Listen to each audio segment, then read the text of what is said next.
Si tu es abonné à la chaîne depuis un petit moment, tu as certainement dû voir passer cette vidéo. J'expliquais différents soucis comme le comptage des plus-values, la déductibilité des moins-values, etc., etc. et surtout la difficulté des banques et des plateformes pour s'adapter et intégrer ce système de plus-value.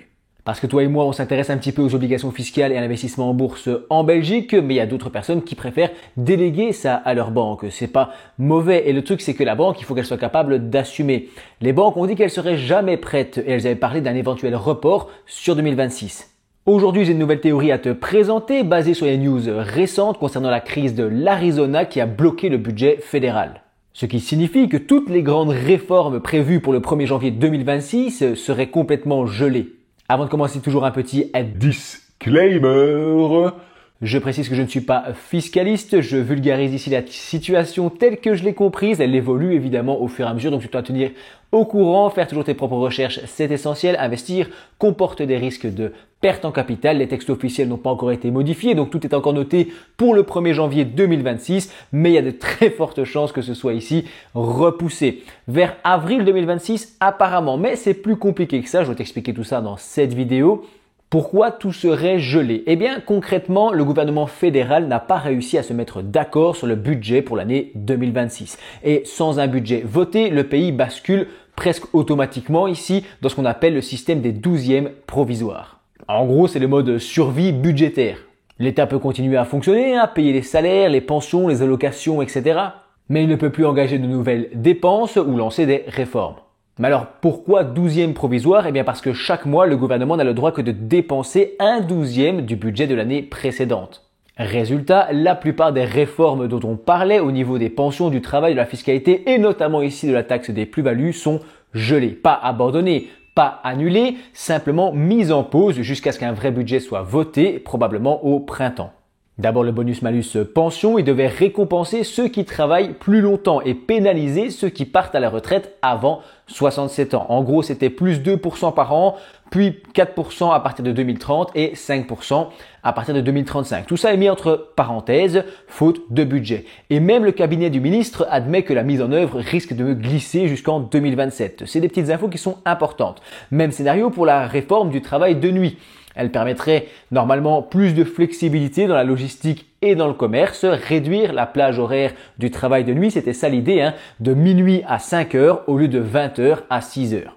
Augmenter les heures supplémentaires, limiter les préavis à 52 semaines pour les nouveaux contrats, etc., etc. Là aussi, tout est suspendu.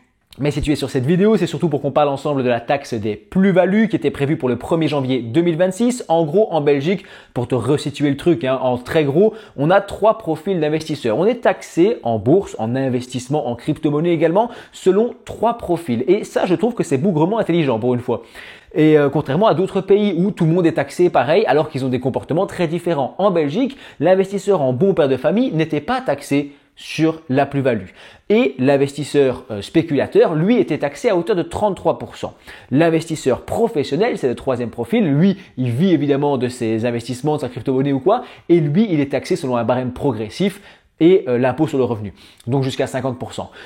Ici, le seul truc qui change, c'est le profil de bon père de famille. C'est de lui qu'on parle. Donc lui, il investit de l'épargne durement gagnée, il ne prend pas trop de risques, il évite de spéculer, il garde ses placements sur le long terme, d'accord? Ses plus-values peuvent être requalifiées en tant que plus-values spéculatives, si elles sont rapides ou spéculatives. Qu'est-ce que tu veux que je te dise? Ça reste assez flou. C'est à l'appréciation du fisc et on attend d'ailleurs des grilles également qui permettraient en fait de exactement savoir comment va être jugée telle ou telle opération. Parce que on se retrouve souvent un peu fraudeur par défaut en Belgique quand on est investisseur puisqu'on ne sait pas exactement où se situe la limite. Même si au fond de toi, quand tu te dis ok j'achète, je garde pendant 6 mois, 1 an, 2 ans, tu sais que normalement tu es dans le profil bon père de famille. Et en 2026, on nous promettait donc une taxe de 10% sur les plus-values qui serait aussi exonérée sur les premiers 10 000 euros de plus-value. Donc il faut déjà les faire, les premiers 10 000 euros de plus-value par an. Un système de déductibilité, etc., etc. Le gros problème, c'est qu'on ne sait pas à quel moment on prendrait en compte la plus-value. Puisque si tu prends la plus-value au 31 décembre, c'était l'idée, un sorte de point zéro où on dit à partir du 31 décembre 2025, tout ça est important, hein, eh bien on se dit ok, là on fait une photo de ton portefeuille, on se dit à ce moment-là, on considère que c'est ton point zéro et à partir de là, toutes les plus-values deviennent taxables à partir de ce montant-là.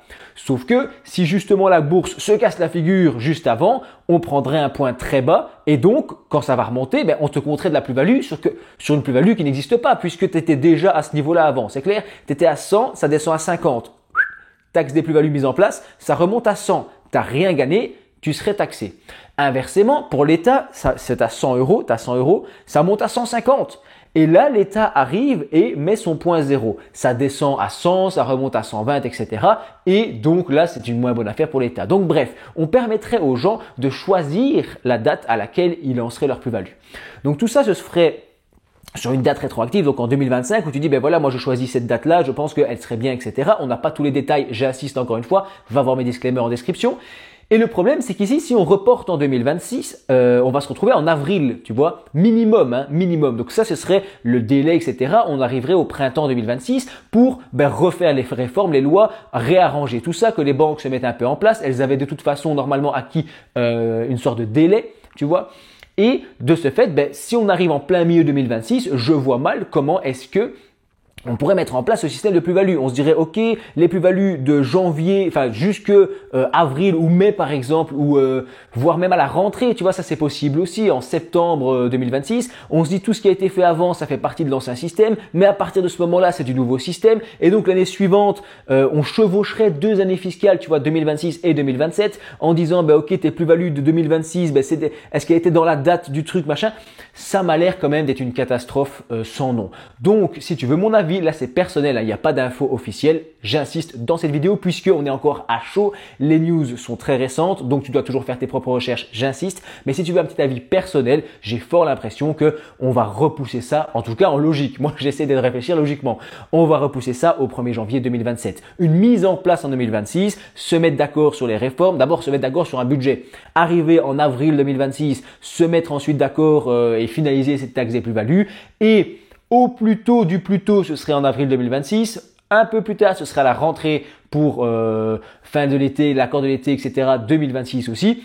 Et en toute logique, moi, ce que j'ai l'impression, c'est qu'on lancerait ce système de plus-value à partir de 2027.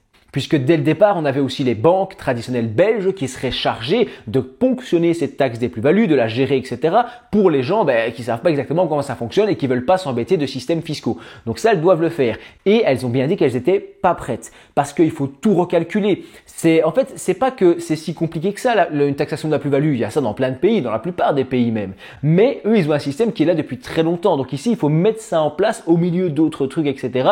C'est ça qui crée toute une complexité. Et pour faire un système juste, je viens d'expliquer avec le système des 100 euros, etc., des montées, des descentes, il faut se mettre d'accord sur des dates et des choses ainsi. Donc, ce serait vraiment un enfer comptable, c'est très compliqué, et si en plus on chevauche sur 2 années, ça me paraît quand même invraisemblable. Ensuite, vu la situation politique actuelle en Belgique, rien ne garantit que tout va se débloquer en avril 2026 et que tout va rouler ensuite comme sur des roulettes et qu'ils seront prêts à lancer cette taxe des plus-values directement. En plus, troisièmement, on peut aussi dire que la plupart des lois, de manière générale, ne sont pas rétroactives. On ne peut pas aller rechercher sur le passé, etc., ce qui s'est passé pour taxer tes plus-values. Donc, il faudrait que ce soit à partir de cette loi-là. Donc, ça aussi, comme je l'ai dit, si tu places une date en plein milieu de l'année, ça m'a l'air quand même vachement compliqué à suivre, à mettre en place, en plus de toute la complexité initiale du système. Donc pour resituer, on nous disait 1er janvier 2026, c'est apparemment mort. Tout est gelé jusque en avril 2026. Donc au mieux des cas, au niveau de l'État, ce serait lancé en avril 2026. J'en doute fort puisqu'il faudrait que le budget soit voté à cette période-là. Il faudrait ensuite le temps de rédiger des arrêtés royaux. Il faudrait publier le texte au Moniteur belge. Il faudrait adapter les systèmes bancaires, lancer tout ça. Ça a l'air quand même vachement complexe en cours d'année, etc. pour le mois d'avril. Donc ce serait repoussé à la rentrée et en fin d'année 2026 et pour faire ça, autant démarrer normalement en 2027 pour éviter d'avoir un double système fiscal de taxation pendant la même période et la même année. Enfin, je sais pas, est-ce que je suis le seul à le voir ici, le chaos que ça pourrait engendrer? Mais bref, qu'est-ce que ça veut dire pour toi, investisseur belge? Eh bien, Premièrement, rien ne change pour le moment. On avait une sorte de répit. Il y a plein de gens qui essayaient de mettre des petites choses en place en se disant comment je vais régler mes affaires avant le 1er janvier 2026, cette fameuse date butoir. On était un peu pris de court aussi, parce que tout a été très vite. J'ai fait plein de vidéos sur le sujet pour essayer de décortiquer au fur et à mesure cette histoire des plus-values. Mais on était un peu pris de court quand même. Ça a été assez vite. Et ici, tu te dis, ok, j'ai un délai supplémentaire et peut-être, ça encore une fois je spécule, peut-être jusqu'en janvier 2027, ce qui nous laisserait un an supplémentaire pour vraiment commencer à s'adapter, réfléchir de nouvelles stratégies et à comment évoluer dans ce nouveau système fiscal. Les plus-values, actions, ETF, etc. restent exonérées. On reste en fait dans l'ancien système jusqu'à nouvel ordre avec le système des bons pères de famille, spéculateurs, etc. Ça, j'ai été assez grossier, je l'ai dit, donc tu dois faire toujours tes propres recherches. Il y a toujours la tax renders, il y a toujours la TOB. Tout ça, tu peux chercher, tu tapes TOB Goteco, tax renders Goteco, tu vas retomber sur ces choses-là. En toute logique, je l'ai dit, pas de rétroaction possible, sauf cas vraiment spécial, mais ça m'étonnerait beaucoup. Encore une fois, tant que la taxe n'existe pas juridiquement, ça me paraît compliqué. Mais je ne suis pas fiscaliste, je ne suis pas expert. C'est pas moi qui peux te dire ce qui va se passer exactement. Et petite rustine, dans cette vidéo, j'étais en train de faire le montage et voilà pas qu'un article sort dans Trends Tendance disant qu'il y aurait une possible rétroaction sur cette histoire de taxe des plus-values. Qu'est-ce que ça veut dire? En fait, c'est bien ça le problème quand tu fais des vidéos un peu news et tout. D'un jour à l'autre, il y a des nouveautés qui sortent, de nouveaux articles et de nouvelles réflexions qui peuvent être abordées. Et donc, c'est bien le problème. J'essaie de vous tenir au courant au fur et à mesure, mais comme ici, j'ai pas publié ma vidéo, je me dis, vas-y, fais vite une petite rustine pour essayer de traiter cette news qui nous dit, cette info, qui nous dit que selon certains fiscalistes, on pourrait très bien avoir une rétroaction. Moi, j'étais un peu à fond dedans en disant, et ça reste mon avis, que d'un point de vue le plus logique, il faudrait reporter ça en 2027. Mais selon ces analystes, ils nous disent qu'on pourrait avoir une rétroaction et que donc le texte final sortirait probablement pas en avril, mais plutôt courant de l'année et du printemps, et qu'on aurait un accord d'été et qu'on aurait surtout une date du 1er juillet par exemple où le texte entrerait en vigueur et que donc on reprendrait dans le passé avec la date du 1er janvier 2026 comme date butoir, les plus-values de manière rétroactive. S'ils veulent vraiment absolument faire ça pendant l'année 2026 parce qu'ils ont besoin du budget. D'un point de vue purement logique, on est d'accord, toi et moi, je pense qu'un report en 2027 serait quand même beaucoup plus bénéfique et beaucoup plus sain qu'une histoire chaotique ici de faire un truc à cheval sur 2 années. Mais bon, ça, je vous laisse évidemment donner votre avis en commentaire. Je tenais à faire cette petite parenthèse puisque ici, j'en ai l'opportunité pour un petit peu nuancer mon propos, même si ça restait que mon avis personnel de petit particulier qui n'engage que moi. N'hésite pas à nous donner le tien en commentaire, à t'abonner si ce n'est pas fait et on se retrouve tout de suite dans la suite de la vidéo. Et maintenant, parlons des choses qui fâchent parce que tu pourrais te dire, génial, tout est repoussé, etc. Tant mieux. En fait, pas tant mieux que ça. Enfin, pas tant que ça. Puisque le gros souci, c'est qu'il nous manque des sous. On a un déficit qu'on doit essayer de combler. Cette taxe des plus-values devait rapporter à peu près 250 millions d'euros en 2026 et 500 millions en 2027. Pas énorme par rapport à ce dont on a besoin, mais bon, c'était déjà ça qui était prévu. En bloquant la réforme, l'État se prive de ses recettes. Plus grave encore, la réforme des pensions, elle, devrait rapporter plus d'1 milliard d'euros à l'État. Donc ici, ça va leur coûter ça, un manque à gagner d'1 milliard. Derrière, le déficit belge va donc continuer de gonfler puisque on ne fait rien, il n'y a pas de réforme mise en place pour l'enrayer. Le pays se met en pause, mais la facture, elle, continue de grimper. Attends, parce que en fait je pense encore à un truc. Cette vidéo, en fait, je me casse les pieds à faire des décors et tout ça, et finalement je passe mon temps dans mon escalier. Mais c'est super important. En fait, quand j'y repense aussi, les banques, elles avaient dit qu'elles allaient s'occuper de cette taxe des plus-values et ponctionner automatiquement à chaque fois ta taxe de 10% pour ensuite vérifier si tu dépasses ou non le seuil et tout ça. Et donc tu pourrais ensuite réclamer l'exonération via ta déclaration fiscale. Ça, c'était pour les courtiers belges et pour que les banques belges prennent un petit peu en charge cette lourdeur administrative, notamment pour ceux qui s'y connaissent un peu moins ou qui n'ont pas envie de s'occuper de tout ça eux-mêmes. Mais le problème, c'est que si je fais une plus-value en février, d'accord, et que la taxe n'existe pas, elle n'est pas effective, et que en juillet, par exemple, ils la mettent en place avec effet rétroactif. Ça reviendrait donc à moi, contribuable, de devoir déclarer mes plus-values passées, tu vois, dans le nouveau système. Donc, je pourrais même pas bénéficier du système d'aide des banques. Ou alors, il faudrait qu'elles reviennent dans le passé pour aller retrouver les plus-values et les calculer pour toi. Mais elles pourraient pas les ponctionner automatiquement puisque c'est trop tard. Les opérations ont eu lieu. Donc, ça revient à ta responsabilité pour l'année suivante, en 2027, redéclarer tes plus-values, tu vois. Enfin, je trouve que ça en ajoute encore au chaos. On dirait que je râle dans cette vidéo, mais j'essaie juste de comprendre aussi comme toi. Donc n'hésite pas à nous partager tout ça en commentaire. Promis, j'arrête. On va voir la conclusion ensemble de tout ça. Et en vrai aussi, j'ai quand même assez hâte de pouvoir vous faire une vraie vidéo carrée sur le sujet de A à Z en expliquant comment ça fonctionne. Ici, on a les grandes lignes, mais c'est un peu casse-pied à chaque fois avoir des transformations, des modifications et tout ça. J'ai hâte de vous faire un truc propre sur le sujet. Ici, c'est toujours à prendre avec des pincettes, n'est-ce pas? C'est mes petites analyses au fur et à mesure et que je trouve bénéfique, qui est assez important, je pense, de vraiment suivre pas à pas comment ça a évolué par toutes les étapes par lesquelles nous sommes passés. En conclusion de cette vidéo, je ne sais pas si on peut dire que c'est une bonne nouvelle ou une mauvaise nouvelle. Dans tous les cas, j'ai l'impression que c'est plutôt mauvais en fait quand ça se passe ainsi et que ça traîne autant. J'ai aussi vu des gens en commentaire qui disaient oui, il faut que le gouvernement tombe, etc. Si vous voulez mon avis, c'est pas une bonne idée. De toute façon, c'est pas nous qui avons une prise là-dessus, mais c'est pas quelque chose de souhaitable pour un pays puisque finalement les factures continuent de tourner, les problèmes ne se règlent pas et on ne fait que repousser et accentuer les soucis. J'espère que cette vidéo elle t'a plu, j'espère que tu es abonné si tu es resté jusqu'ici. Je te dis merci d'avoir regardé ma vidéo jusqu'au bout.